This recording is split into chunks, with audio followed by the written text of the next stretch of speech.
네, 안녕하세요. 후성이라는 주식을 같이 보도록 해보겠습니다.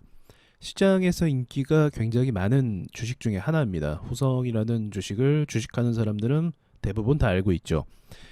제가 봤을 때 이제 인기가 많은 주식을 평가하는 방법이 있는데 그건 바로 이제 거래죠, 당연히. 거래가 꾸준하게 되는가? 꾼이 아니네.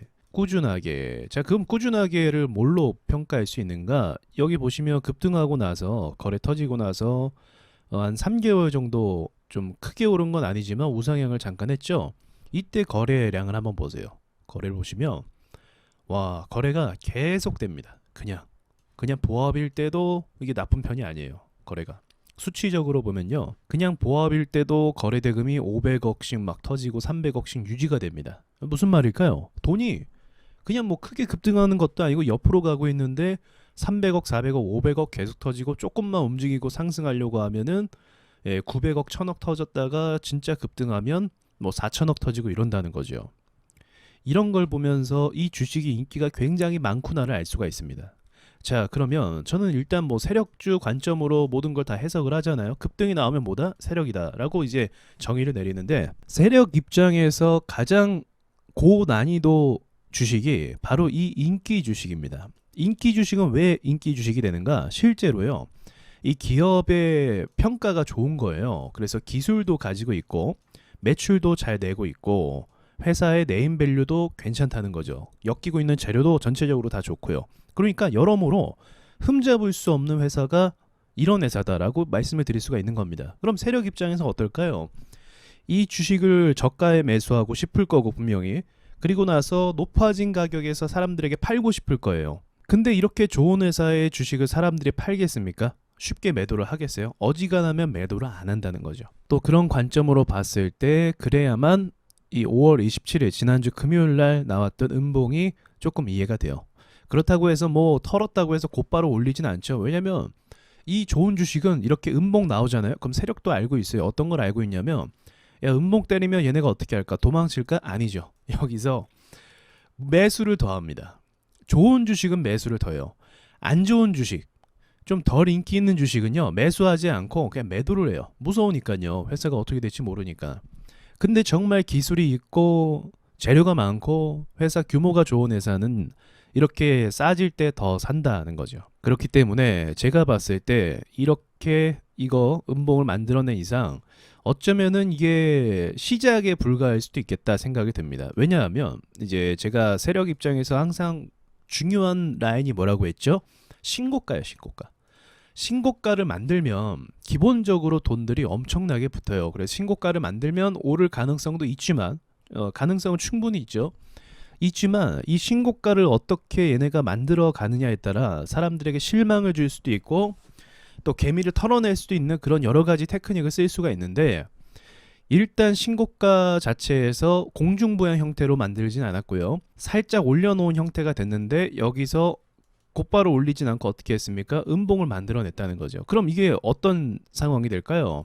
신고가에서 매도 물량이 나오면서 음봉이 나오면 당연히 실망을 하게 되죠. 사람들이. 그러니까 신고가는 뭐예요? 기대. 근데 단 며칠 만에 실망. 그리고 물타기. 무지성 물타기가 시작이 된 거고요. 그리고 세력이 알고 있어요. 좋은 회사라는 걸. 그래서 물탈 거라는 것도 아마 계산에 있을 거예요. 그럼 이제 여기서부터 어떻게 하는가? 물탈 때 보통 이제 신용으로 들어오니까 어떻게 할까요? 예, 신용 물량을 털어내기 위해서 이제 기간을 보냅니다. 적지 않은 기간을 더 누르거나 옆으로 가거나 뭐 그런 식으로 할 수도 있다는 거죠.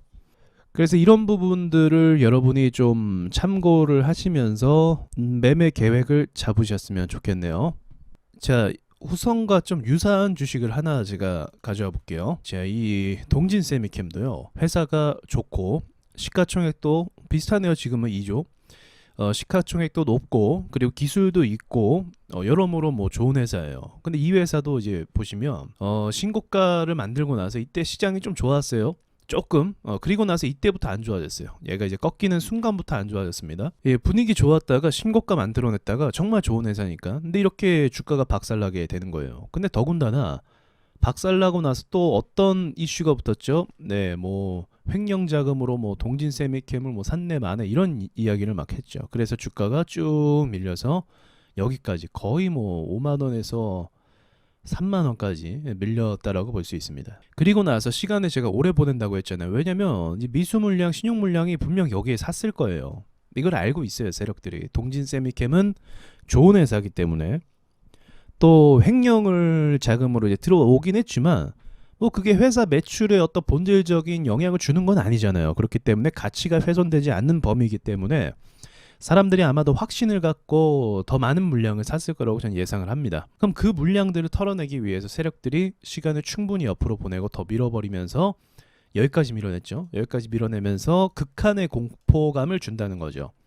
그러니까 이 시장이 참 아이러니한 게 뭐냐면 이렇게 좋은 회사의 주식이 이렇게까지 밀릴 거라고 누가 상상이나 생각이나 해봤겠습니까? 그렇죠. 회사가 망한 것도 아니고 매출이 뭐 엄청나게 뭐 타격을 입은 것도 아닌데 주가만 가지고 이렇게 됐다는 거예요. 그러니까 반대로 생각해보면 주식을 가지고 뭔가 장난을 치고 싶구나. 이렇게 우리가 좀 오히려 이렇게 해석을 하면 상황이 더 맞는 거죠. 그게. 제가 경험했던 그런 기준으로 좀 말씀을 드리는 거니까 참고하시고 매매에 좀 도움이 되셨으면 좋겠습니다. 마지막으로 후성을 평가할 때 재무 상황을 조금 보자면 이제 돈을 얼마나 잘 버는가 보자면 이 매출이 물론 유지가 되는 게 중요하죠. 근데 제가 가장 좋은 매출 흐름은 뭐라고 말씀드렸냐면 우상향이에요. 이렇게 막 불안정하게 이렇게 움직이는 건 제가 안 좋다고 했죠. 근데 그런 건 어떤 업종에서 그렇다고 했죠? 뭐 서비스 업종이라든지 뭐 IT 업종에서 그래요. 근데 생산 시설을 기본적으로 갖추고 있는 공장을 돌리는 회사들은 매출이 안정적입니다. 왜냐하면 지속적으로 공급할 수 있는 거래처가 있기 때문에 공장을 크게 증설한 거예요. 그쵸? 공장 증설할 때 돈이 한두 푼 들어갑니까? 몇백억 들어가고 몇천억 들어가는데 기계값만 해도 몇백억이에요.